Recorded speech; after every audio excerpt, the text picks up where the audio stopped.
אם אוהבים את הערוץ הזאת, תעשו סאבסקרייב, לייק ותגיבו למטה. תודה רבה. So in our country, we have a lot of billionaires. We have a lot of companies that are worth billions of dollars. Thank God. It's a great country. Sure. So Tesla uses lithium mines in Africa where children are employed. They're paid very little amounts of money. Tesla does use or did use mines in Africa, but they weren't lithium mines, they were cobalt mines.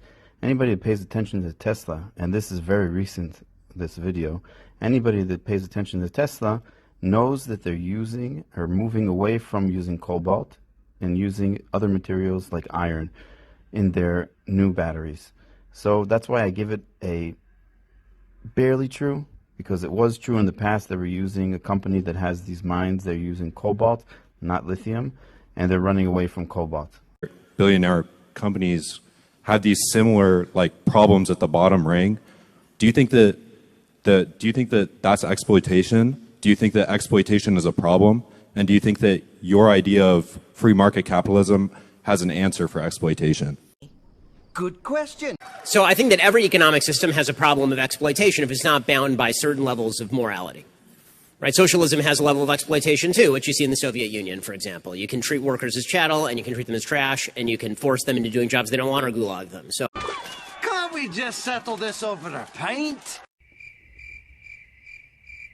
Any system of economics that relies on force is a form of exploitation. I would say that the problem that you see with regard to China is not per se free markets. It's the fact that the Chinese government is willing to allow its own citizens to be used as child labor.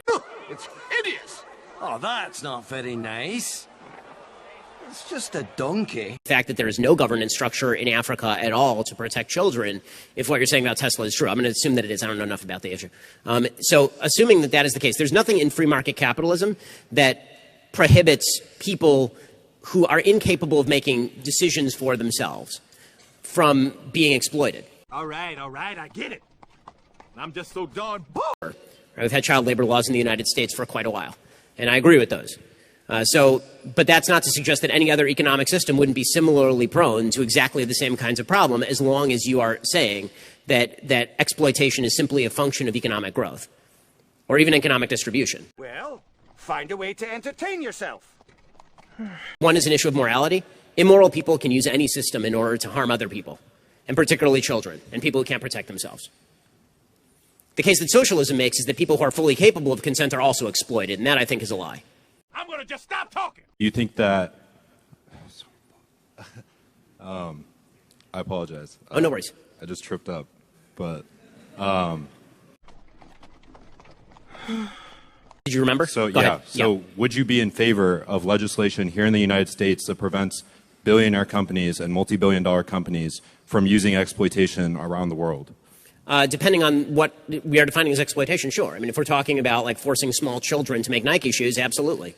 It's that I don't talk to anyone unless they provide the mental stimulation I seek. I would agree with a United States policy of tariffing any company abroad that also uses similar levels of labor, because the big problem is that the reason companies in the United States presumably do that sort of stuff is in order to compete with companies abroad that are using exactly that sort of labor. So punishing those companies abroad from doing that would also be a way of preventing them from entering American markets and undercutting companies that are now undergoing the higher labor cost of having to not use small children to make shoes.